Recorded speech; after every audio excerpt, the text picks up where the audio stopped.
మైసభ web series Telugu review. దివంగత ముఖ్యమంత్రి YS Rajasekhar Reddy, ప్రస్తుత ఆంధ్రప్రదేశ్ ముఖ్యమంత్రి చంద్రబాబు నాయుడు ఒకప్పుడు స్నేహితులన్న సంగతి దాదాపు అందరికీ తెలుసు. వీరిద్దరూ కాంగ్రెస్లో ఒకే సమయంలో మంత్రులుగా కూడా పనిచేశారు. వీరిద్దరి స్నేహాన్ని ఆధారంగా చేసుకుని దేవా కట్టా మైసభ అనే సిరీస్ రూపొందించారు. అయితే లీగల్ ఇష్యూస్ తలనొప్పులు ఎందుకనుకున్నారో ఏమో, పూర్తిగా వారి పేర్లను మార్చేయడమే కాదు, సిరీస్ మొత్తం ఒక కల్పిత కథలాగా రాసుకున్నారు. ట్రైలర్ చూస్తేనే దాదాపు విషయం అందరికీ అర్థమైపోతుంది.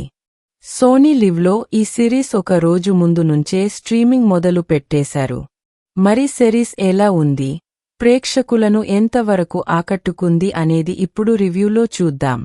కథేంటంటే, చిత్తూరు ప్రాంతానికి చెందిన కాకర్ల కృష్ణమ నాయుడు అలియాస్ ఆదిపినిశెట్టి కాలేజీలో చదువుకుంటూనే సామాజిక సేవ కార్యక్రమాల్లో చురుగ్గా పాల్గొంటూ ఉంటాడు.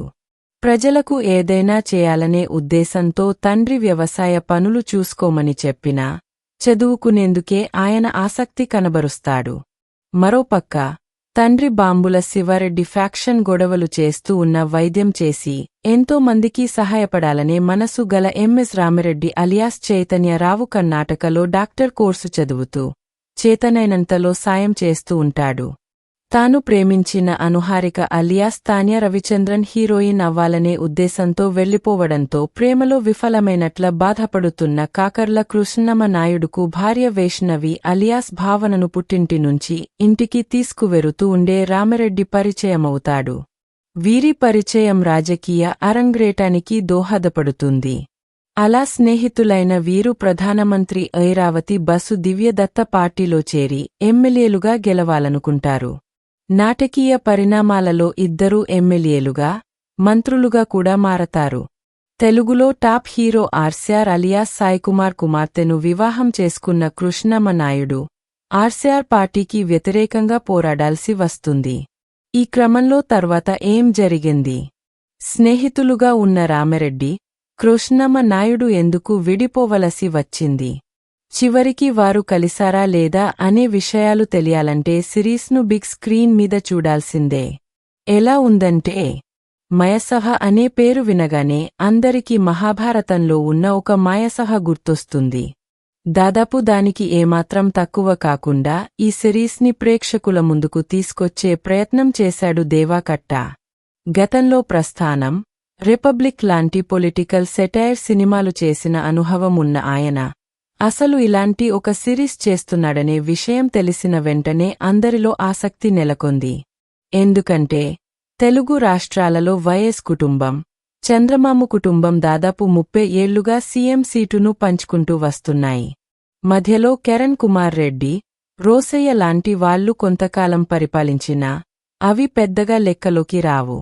అయితే ఈ మైసభ చూస్తే పాత్రలు పక్కాగా వైఎస్, చంద్రబాబును అని అర్థమవుతుంది. కాని కథ మాత్రం వారిది కాదు.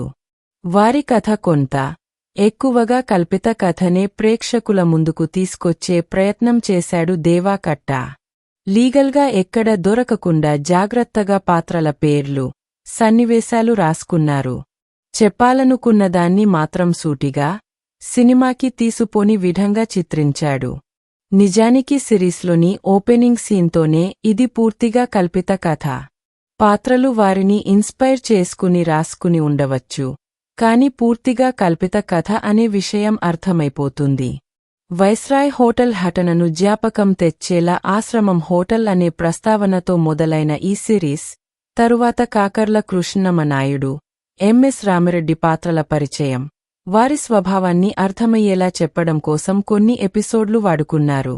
ఆ తరువాత వారి పరిచయం నుంచి సిరీస్లో వేగం పెరుగుతుంది.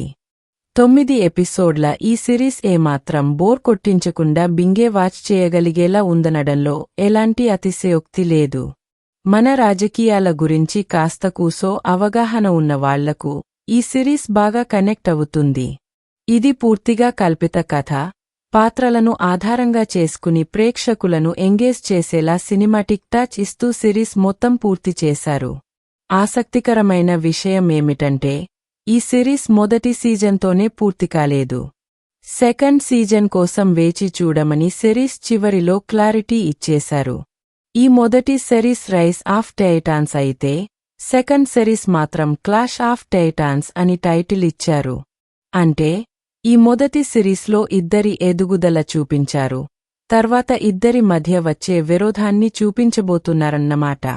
అయితే అటు వైఎస్ అభిమానులను కాని ఇటు చంద్రబాబు అభిమానులను కాని సంతృప్తిపరచాలనే ఉద్దేశం సిరీస్లో ఎక్కడా కనిపించలేదు.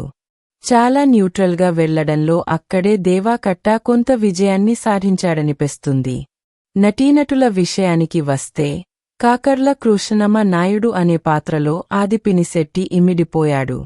చంద్రబాబు నాయుడుని గుర్తు చేస్తూ ఉండే ఈ పాత్రను చాలా బాగా డిజైన్ చేసుకోవడమే కాదు, ఆది పినిశెట్టి చేత అంతే అద్భుతంగా పెర్ఫార్మ్ చేయించారు.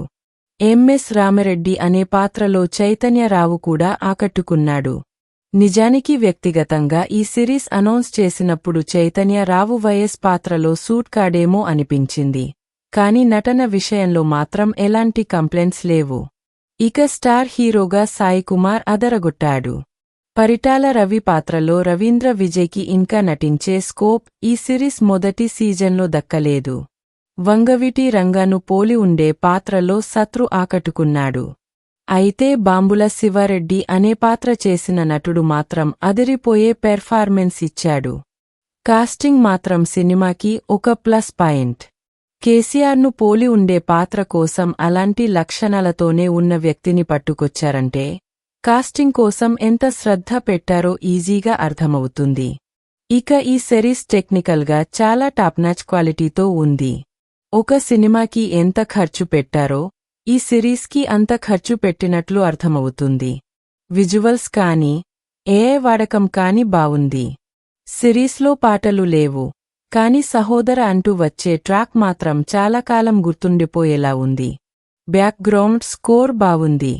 సినిమాటోగ్రఫీ అయితే సినిమాకి చాలా ప్లస్ పాయింట్.